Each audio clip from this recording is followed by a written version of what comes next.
Hello and welcome. Welcome, welcome, welcome. Here is a shot of these two geese. We're not pleased with each other. The one on the ground was getting into attack mode.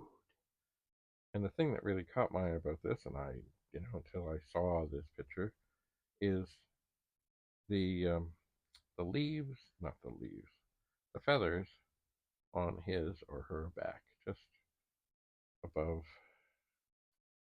oh, well, just below their, like right, I can do this, right here. And just seeing how they aren't just flat. They don't do, like nothing.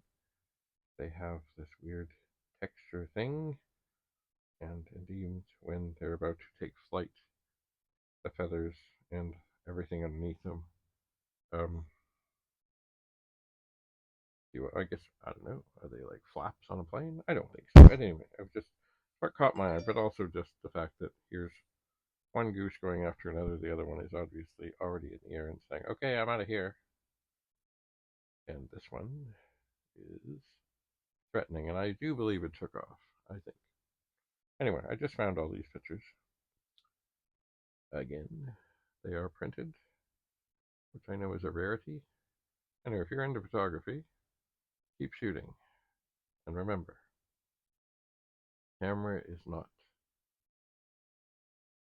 what takes good pictures. You are what take good pictures. And it is your eye that picks. And if you use a phone, that's great. Cameras are better. But I use the phone too. And just keep shooting, keep shooting, keep shooting. You never know. Thanks for coming. Bye for now.